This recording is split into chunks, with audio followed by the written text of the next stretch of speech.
Magsasara na nga ang taon, kanya-kanyang hanas na naman ang mga tao tungkol sa kanilang New Year's resolution at mantra o motivation para sa susunod na taon. Syempre, hindi nagpahuli si Bea Alonzo.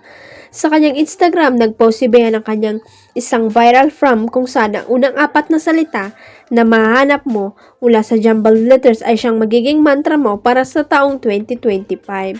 Game namang ibinagi ni Bea ang nahanap niyang 4 na salita: creation, breakthrough, love at power. Aba, kabog.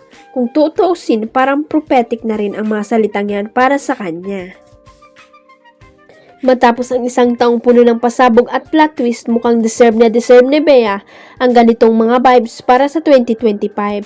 Sino pa naman ang makakalimot sa balitang bumulaga sa lahat noong early 2024, ang hiwalayan nila ni Dominic.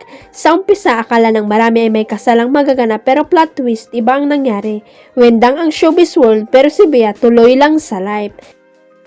Sa kabila ng breakup, hindi nagpa-apekto si Bea. Imbes na malugmok, sinimulan pa niya ang panibagong chapter ng kanyang career. Isa sa mga biggest moves niya ngayong taon ay ang paglulunsad ng kanyang sariling travel essential brand na Bash. Hindi ito basta-bastang launch dahil sinuportan ito ng kanyang mga fan, ng mga taong naniniwala sa kanyang kakayahan bilang negosyante. Isa na namang breakthrough moment sa kanyang karera. Hindi naging madali para kay Jody Santa Maria ang makabalik sa limelight ng showbiz matapos niyang piliin ang love life over her career. Aminado si Jody na parang nagsimula uli siya sa wala lang magdesisyong balikan ang iniwang career nang magpakasal siya kay Pampi Lacson at bumuo ng sariling pamilya sa Amerika. Binalikan ng kapamilya Leading Lady ang pagsisimula niya sa entertainment industry hanggang sa iwan ang showbiz career sa panayam sa kanya ng Diamond Star na si Maricel Soriano para sa kanyang YouTube channel.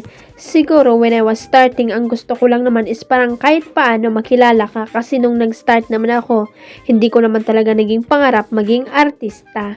Pero ang passion ko po is mag-perform. Mahilig ako sumali sa mga contest sa school kasi feeling ko mayroon akong sarili kong world and feeling ko lahat posible doon sa world na meron ako kapag nagpe-perform ako.